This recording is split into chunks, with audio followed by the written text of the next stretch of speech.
everything's up.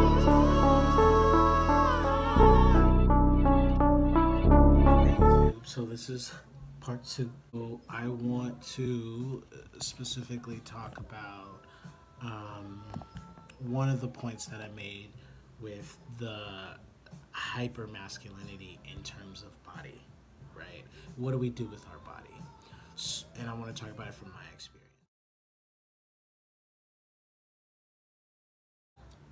When I was looking to folks for what my transition should look like, a lot of it was centered around, having this very masculine appearance body-wise. And if you didn't have that, you weren't seen as attractive. You weren't seen as enough. And I was like, I don't want to feel like that, because I felt like that my entire life, in all of my different experiences with people, whether that have been family, friends, romantic, teachers, whoever, whatever title you want to put, I felt like that, and I don't want to feel like that. I want to feel enough. And so I was like, I gotta work out. I gotta get this gym membership. I gotta get all this equipment, and I'm gonna get big. Get big. Get big. Hey, throwback. That's what I did. So that did help with my mental health. But the ideology of feeling enough, that started to dissipate after I went and kept going and still didn't feel better about myself, right? It became this very thing of like, when is enough enough? Because I wasn't feeling better. Even with seeing my body, like, I wasn't feeling any better. To complement that too, it made me feel like I needed to feel disconnected from my private parts, right? I needed to feel like they were gross, they were foreign, like they shouldn't belong. Now, I will say this. I've always felt like that about my breasts. I've never wanted the things, they were fucking balloon watermelons. I got back problems today because of them.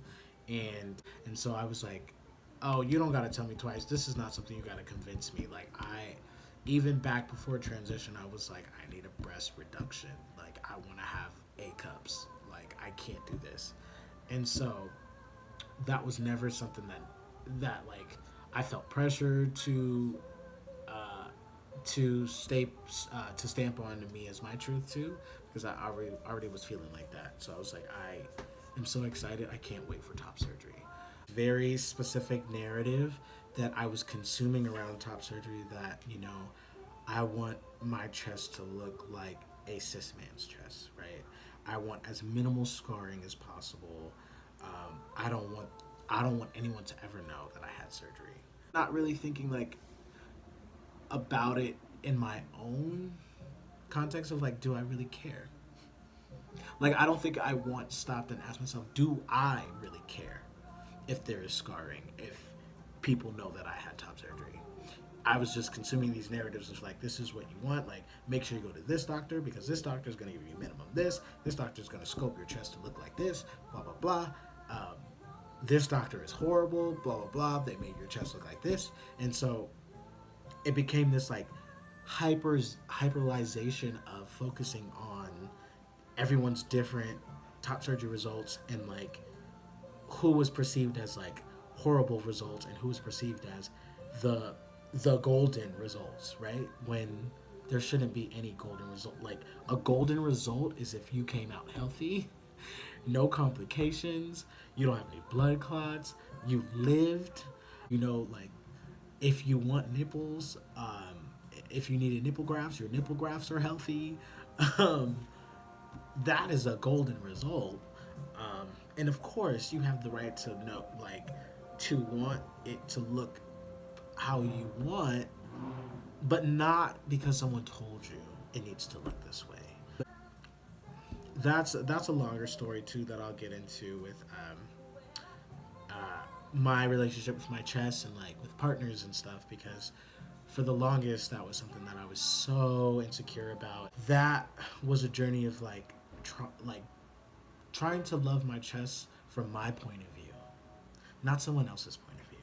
Now, bottom, that's been more complicated because I've never felt comfortable with my genitalia. Prior to long my last long relationship, I didn't have good sexual relationships where I felt that I was being 100% present in my sexuality and in the experience. I didn't really masturbate. I tried it and I said it didn't work and I felt uncomfortable. I kind of felt grossed out. So for 20 something years, I went without understanding my own genitalia and my own relationship to my vagina. There was that, that segment part of like the shaming of folks who do feel completely comfortable with their vagina and call it that and are more than unapologetic about it. It became problematic when other trans masculine men identifying folks would target them and make and shame them. You don't get to police, you don't get to have these opinions about other people's bodies and what they do with them, right? Unless that space is consensually opened up to you. So where I'm currently at with that in my transition with a bottom surgery is I think I don't ever want fallow. I don't need it. I really don't.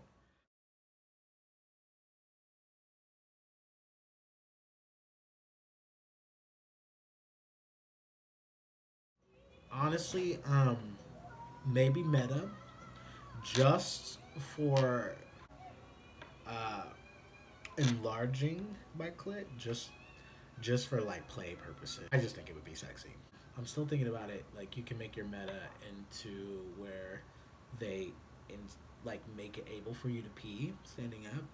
I'm still trying to think about that because I know that I have a lot of experiences being in gendered restrooms, men's restrooms, where you know there was only one stall with a door and that was out of order.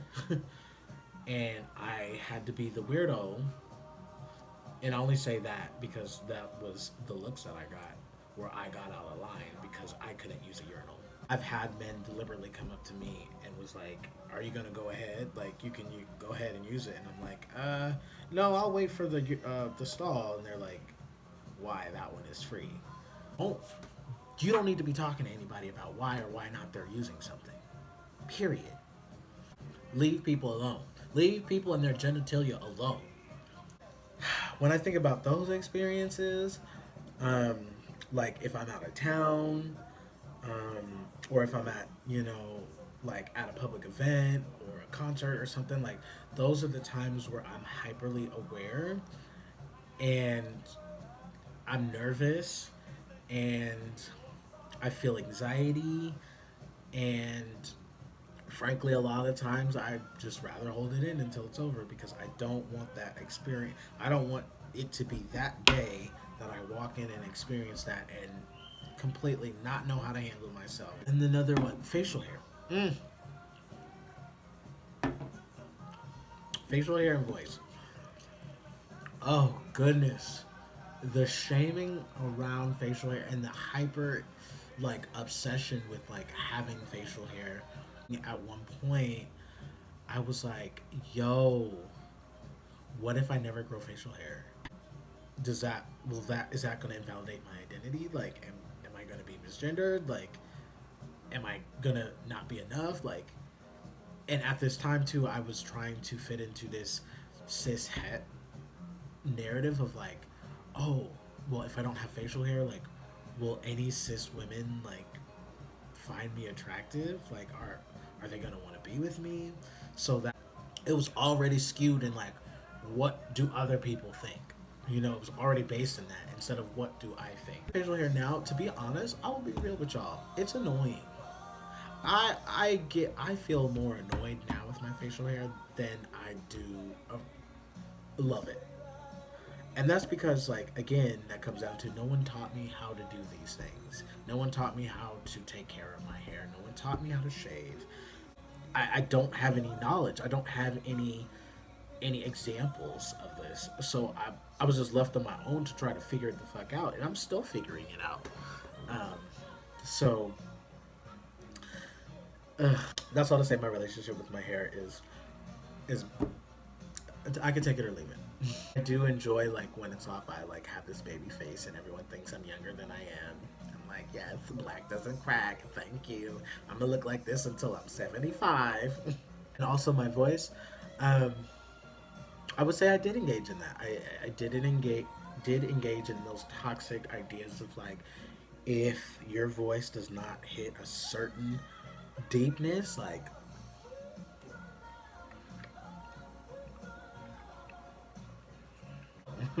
did you hear his voice? Like, that's not cute.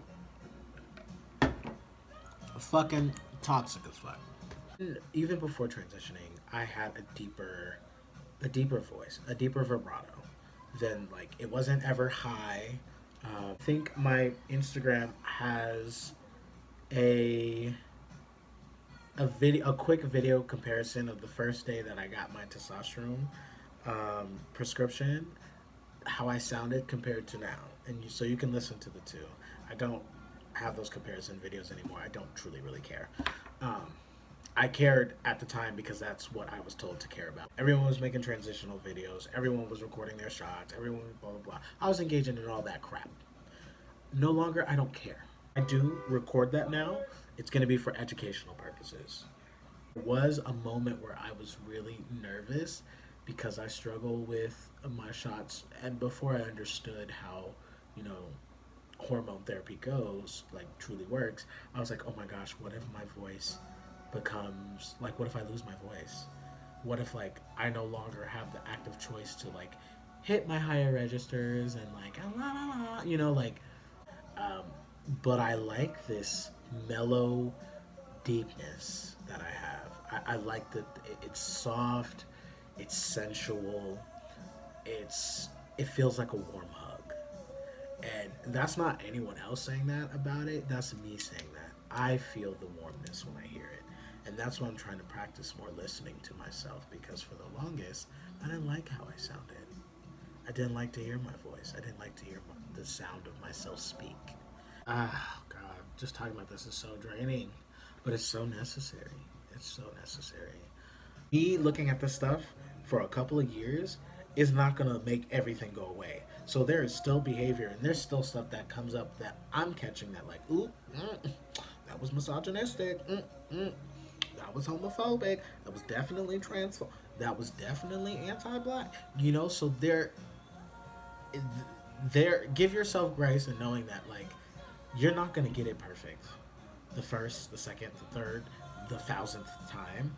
But what are you doing to actively, when those different things come up, what are you actively doing to catch it, snatch it, rip it apart, look at its insides, and be like, nope, we won't be consuming that again. Those are some of the ways that a lot of the expectations of transition affected me body wise. So if you want to talk more about it, you can contact me below. We can meet up. We can talk about it. I can go in more depth. We could share stories. I can have you on the channel. We could talk about it in more depth and just make it just solely for that topic. All right, you two. Y'all be blessed. I wish you the happiest of days. I wish you good juju, good fortune, blessings that you are deserving of. And I will see you next time. Everything's up.